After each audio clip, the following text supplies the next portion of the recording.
Hello friends, welcome back to my channel Annanidhi family. Season இருக்கும்போதே இந்த மாதிரி மாங்காய் ஊறுகாய் ட்ரை பண்ணி பாருங்கள். ரொம்பவே டேஸ்ட்டான ரெசிபி. கல்யாண பந்தியில் உடனடியான மாங்காய் ஊறுகாய் போடணும் அப்படின்னு சொன்னால் இந்த மாதிரி தான் ட்ரை பண்ணுவாங்க. ரொம்ப டேஸ்ட்டாக இருக்கும். சட்டுன்னு ஒரு 5 நிமிஷமே இதுக்கு போதுமானது தாங்க. இது எப்படி சிலன்ற வீடியோ ஸ்கிப் பண்ணாமல் ஃபுல்லாக பாருங்கள். இப்போ வாங்க வீடியோக்குள்ளே போகலாம்.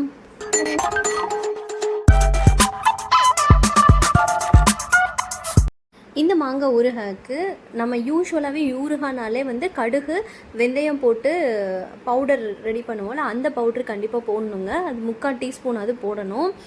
கடுகு ஒரு 3 டீஸ்பூன் போட்டுட்டு வெந்தயம் ஒரு 1.5 டீஸ்பூன் போட்டுட்டு இது நல்லா கோல்டன் ப்ரௌன் கலரில் வரணும். கடுகு எல்லாமே பொரியணும். அது வரையும் நல்லா வறுத்து விட்டுருங்க. எண்ணெய் எதுவுமே ஊற்றக்கூடாதுங்க. நம்ம ப்ளைன் கடாயில் கடுகையும் வெந்தயத்தையும் போட்டுட்டு இந்த மாதிரி நல்லா வறுத்து விடணும். வெந்தயம் நல்லா பொரிஞ்சு வரையில் நல்லா வாசம் வரும், கலர் சேஞ்ச் ஆகணும். அது வரை நல்லா இந்த மாதிரி கலர் மாறுற மாதிரி வறுத்து விட்டுருங்க. இது அப்படியே ஒரு தனியாக ஒரு பிளேட்டில் மாற்றி எடுத்து வச்சுக்கிறேன். பாருங்கள், நல்லாவே வறுபட்டுருச்சு, நல்லா ஆறிடுச்சுங்க. இப்போ நம்ம இதை பவுடராக்க போகிறோம். மிக்சி ஜாரில் இதை சேர்த்துட்டு தண்ணி எதுவும் இருக்கக்கூடாதுங்க. மிக்சி ஜாரையும் நல்லா தொடச்சிடணும். அதே மாதிரி கடுகும் வெந்தயமும் நல்லா ஆறி இருக்கணும். அப்போ தான் நல்ல பவுட்ரு கிடைக்கும். இந்த மாதிரி நல்லா பவுடராக அரைச்சி எடுத்துக்க போகிறோம். எவ்வளோ நைஸாக இருக்குதுன்னு பாருங்கள். இப்போ இதை தனியாக எடுத்து வச்சுட்டு ஒரு மாங்காய் எடுத்துருக்கேங்க. அதை மேலே கீழே கட் பண்ணி எடுத்துட்டு சின்ன சின்ன பீசஸாக இந்த மாதிரி கட் பண்ணி எடுத்துக்க போகிறேன். இந்த மாதிரி உதக்காயாக இருந்துச்சு மாங்காய் அப்படின்னு சொன்னால் ரொம்பவே டேஸ்ட்டாக இருக்குங்க. புளிப்பு, இனிப்பு, காரம், உப்பு எல்லாம் சேர்ந்து நல்ல டேஸ்ட்டாக இருக்கும் ஊறுகாயே. ஆனால் இந்த உதக்காய் ஊறுகாயை நம்ம ஒரு நாள் தாங்க யூஸ் பண்ண முடியும். நம்ம அப்பயே செஞ்சு அப்பயே சாப்பிட்டோன்னா உதக்காய் யூஸ் பண்ணலாம். ஏன்னா அதனோட புளிப்புத்தன்மை கம்மியாக இருக்கிறனால டக்குன்னு கெட்டு போகிறதுக்கு வாய்ப்பு இருக்குது. நல்ல காயாக இருந்துச்சு அப்படின்னு சொன்னால் 3 நாள் ஆனாலும் கெட்டே போகாதுங்க. கடுகு வெந்தய பவுடர் ப்ரீவியஸாக நான் வெள்ளைப்பூண்டு ஊறுகாயில் செஞ்சுருந்தேங்க. அதுவே மீதி இருந்துச்சு. அதே பவுடரை தான் இந்த வீடியோவில் நான் சேர்த்துருக்கேன். ஒன்ஸ் நீங்கள் அரைச்சி வச்சிட்டிங்க அப்படின்னு சொன்னால் 1 டீஸ்பூன் அல்லது 3/4 டீஸ்பூன் போட்டாலே போதும். எந்த ஊறுகாயாக இருந்தாலும் டேஸ்ட்டு சூப்பராக இருக்கும். அரைச்சி பவுடர் பண்ணி வச்சிட்டாலே போதுங்க. சட்டுன்னு தோன்ற நேரத்தில் இந்த ஊறுகாய் செஞ்சிடலாம். நம்ம கட் பண்ண எல்லா மாங்காய் பீசஸையும் ஒரு கிளாஸ் கண்டெய்னரில் சேர்த்துட்டேங்க. இப்போ காரத்துக்கு ஏற்ற மாதிரி தனி மிளகாத்தூள் சேர்த்துக்கணும். நான் 1 டீஸ்பூன் அளவு சேர்த்துக்கிட்டேன். உப்போட அளவு கொஞ்சம் தூக்கலாக போடணும். அதுக்குன்னு ரொம்ப போட்டுறக்கூடாது. நான் ஒரு 1/2 டீஸ்பூன் அளவு உப்பு சேர்த்துக்கிட்டேங்க. உங்களோட உப்பு டேஸ்ட்டுக்கு ஏற்ற மாதிரி நீங்கள் சேர்த்துக்கலாம். இப்போ நம்ம அரைச்சி ரெடி பண்ணி வச்சுருந்த பவுடரில் ஒரு 3/4 டீஸ்பூன் அளவு எடுத்து இது கூடயே சேர்த்துக்கிறேன். ரொம்ப நிறையா போட்டுறக்கூடாது, கசப்பாக இருக்கிற மாதிரி இருக்கும். அதனால் 3/4 டீஸ்பூனே போதுமானது தான். இதை நல்லா மிக்ஸ் பண்ணிக்கலாம். ஈவனாக எல்லா இடத்துலையும் ஸ்ப்ரெட் ஆகிற அளவுக்கு நம்ம மிக்ஸ் பண்ணி எடுத்துக்கலாங்க. மாங்காய் வீட்டில் இருந்தால் போதுங்க. டக்குன்னு உடனடியாக ஒரு ஊறுகாய் வேணும் அப்படின்னு சொன்னால் நீங்கள் அந்த பவுடர் மட்டும் ரெடி பண்ணி வச்சுக்கோங்க. அதாவது கடுகு வெந்தய பவுடர் மட்டும் ரெடி பண்ணி வச்சுட்டிங்கன்னா நீங்கள் நினச்ச நிமிஷத்தில் இந்த மாதிரி ஊறுகாய் செஞ்சு சாப்பிட்றலாம்.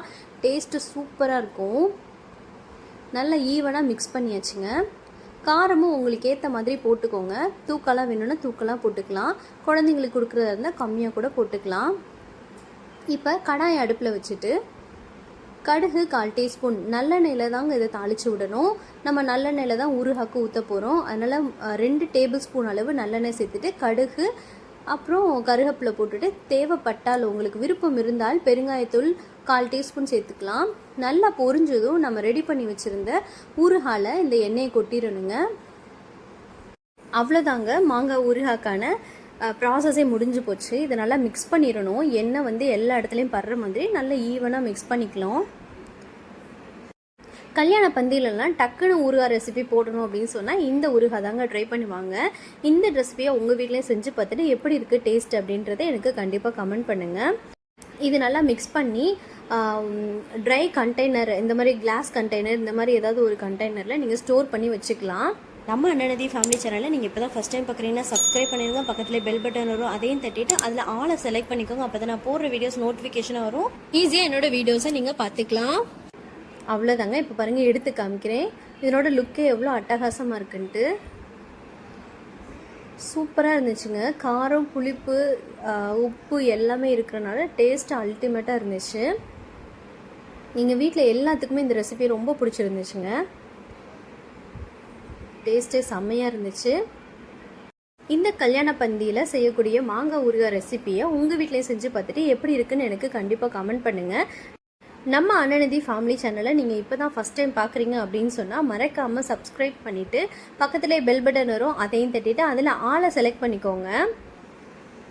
நாங்கள் இதை ரச சாதத்துக்கு சைட் டிஷ்ஷாக வச்சு சாப்பிட்டோம். பாருங்கள் கலரை எவ்வளோ அட்ராக்டிவாக இருக்குதுன்ட்டு. ரச சாதம் மட்டும் இல்லைங்க, சாம்பார் சாதம், தயிர் சாதம் எல்லாத்துக்கும் சூப்பராக இருக்கும். நம்ம சேனல்லையே மாங்காய் தொக்கு ரெசிபி சூப்பரான சுவையில் எப்படி செய்கிற வீடியோவும் இருக்குங்க, அதையும் செக் அவுட் பண்ணி பாருங்கள். இந்த வீடியோ உங்களுக்கு பிடிச்சிருந்துச்சுன்னா லைக் பண்ணுங்கள், ஷேர் பண்ணுங்கள், கமெண்ட் பண்ண மறந்துடாதீங்க. தேங்க்யூ ஃபார் வாட்சிங் மை வீடியோ.